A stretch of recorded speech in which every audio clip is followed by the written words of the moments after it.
Hello, weary travelers, and welcome back to the Temple of Kung Fu. As always, I'm your host, the Shaolin Kid, and tonight's tale is...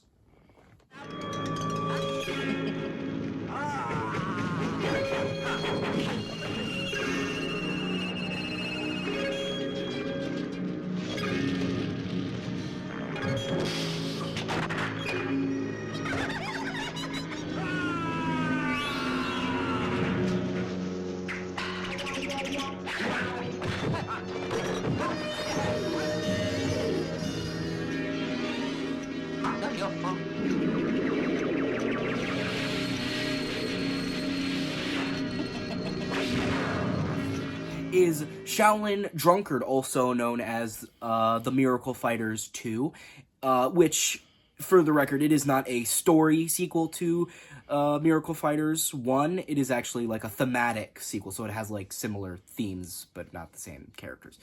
Either way, this film and Miracle Fighters 1 were made by Yuen Wu Ping. It was released in 1983, and it is a comedy kung fu, like comedy kung fu film. I get some considers it horror.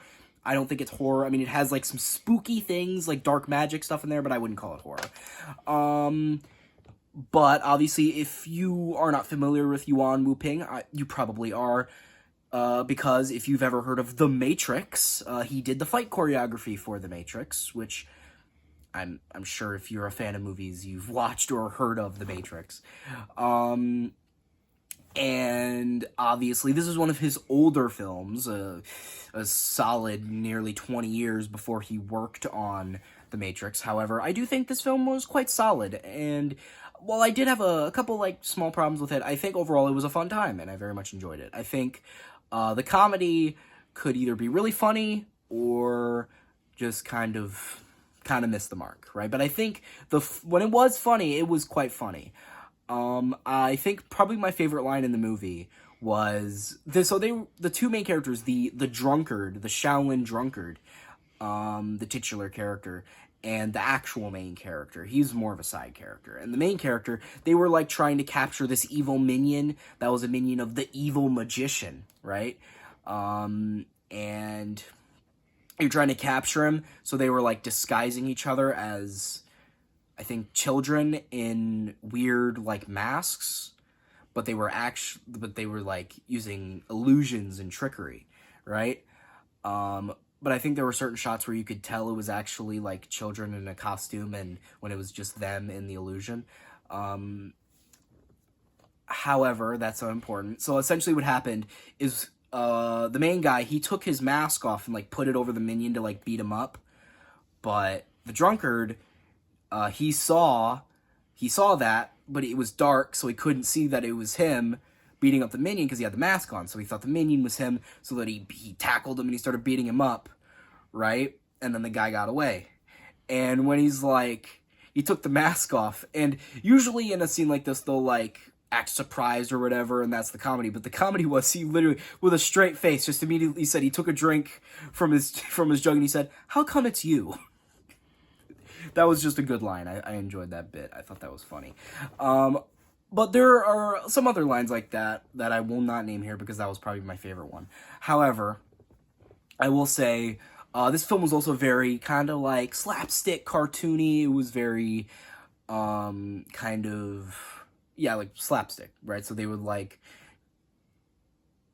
I guess it was like kind of over the top. They would, I guess, get beat up in exaggerated ways, I guess, in that kind of sense. That's what that means.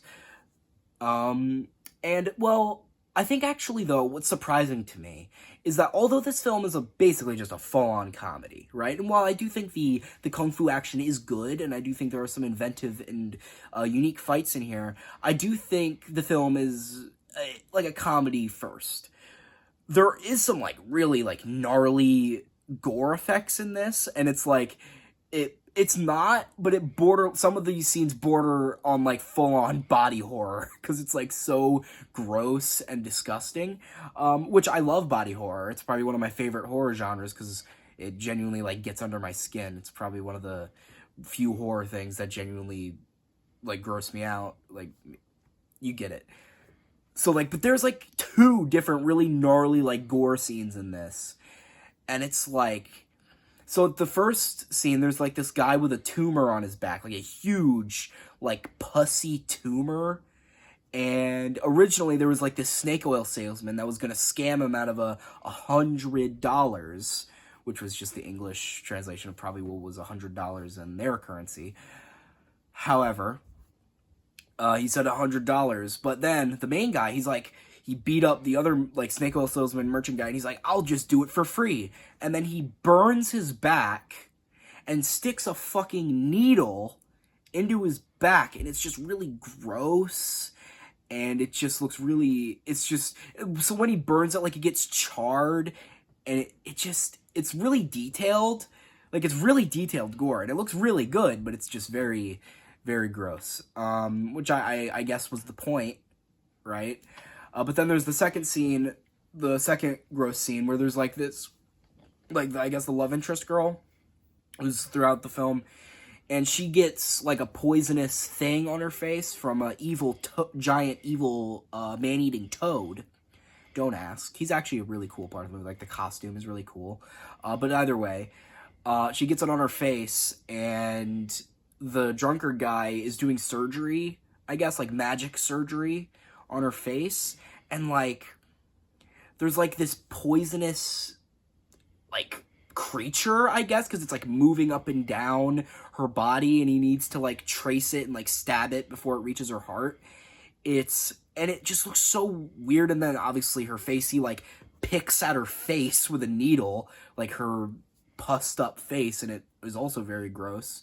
And then you can see, like, the thing traveling down her arm, and it's, like, pushed in, so it just looks really gross, like, borderline body horror, like I said. I liked it, but it was probably the most horrific parts of the movie due to it being quite graphic for a movie of this caliber, of this nature. I will also say I think the villain was very entertainingly over the top and very, like, cliche villain. I mean, he literally has, like, a line at the end of the movie where he's like, I am evil, I am going to conquer good, or, like, vanquish good.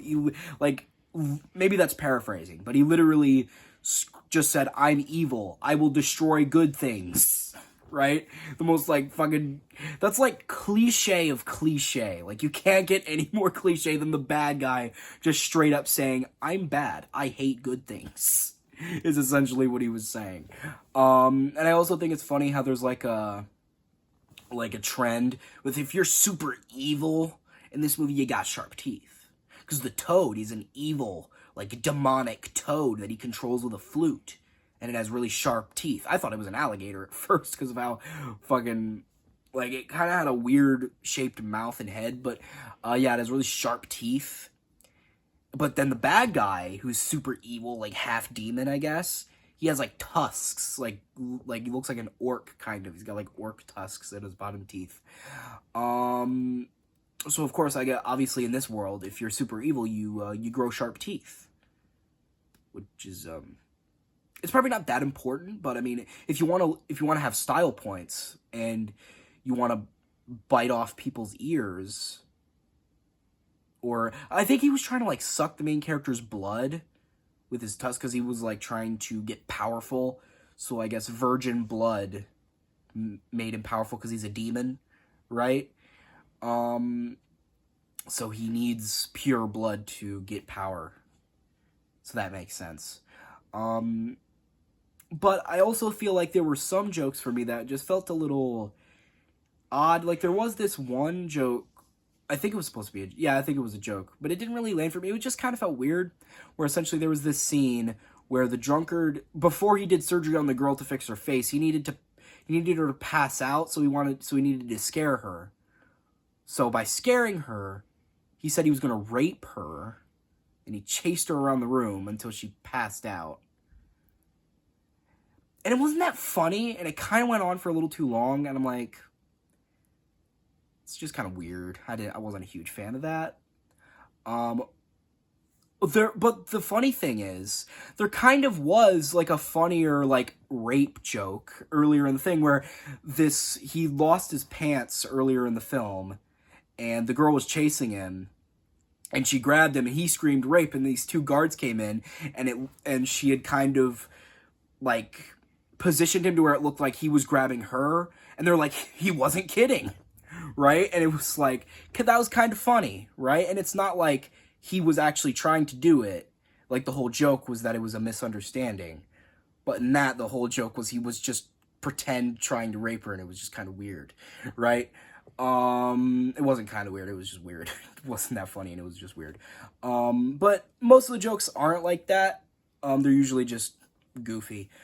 Overall, I think, though, as an overall experience, I did enjoy it, and I think generally it was a fun time. But I will say, this film was a weird film to research. This was a pain in the ass to research, because there was like certain things about it. So we looked it up, and like somebody said that this wasn't actually Shaolin Drunkard. It was a film called Shaolin Drunk Fighter, but then we found out it's not Shaolin Drunk Fighter. It's actually Shaolin Drunkard, so I don't know. And they said Yuan Wu-Ping released 2 Shaolin Drunk movies in the same year. He released Shaolin Drunk Fighter and Shaolin Drunkard, which wasn't true. So that was confusing and kind of got me down a wild goose chase that got me nowhere. Then we did research on the film, and it was just kind of hard to find any concrete information on it, aside from obviously Yuan Wu-Ping making it and stuff like that. It was just kind of hard to fully get decent information on it. However, with that being said, I'm gonna get all the fluff out of here. I'm just gonna get straight to recommendations. Would I recommend this film? Yeah. I think if you're a Kung Fu film fan, I think if you enjoy Kung Fu comedy, I think obviously this film may not be for everyone. Obviously, comedy is subjective, I think. Some people might find this film funny, some might not. It's all up to taste. Obviously, everything's subjective in this world of film. However, with that being said, what would I rate this film? I think I would rate this film a 7 out of 10. And, yeah, I think I've something to say. I think I've some peace. Guys, thanks for stopping by the temple. I really appreciate it. No, haven't released a new tale in a long time, but we're back now, for now. We're back for now. With that being said, I hope you guys liked this video. Share with friends, subscribe, turn those notifications on, comment on what you liked it. And I've been the Shaolin Kid. Booty be praised. Freeze for mending! Ha!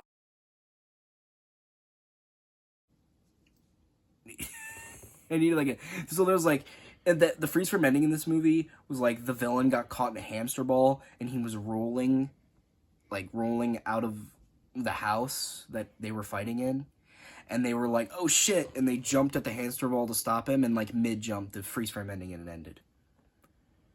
So I need to like do a ha, like a, you know what I mean? I need to jump at the camera, but not actually. Like you freeze the camera and then.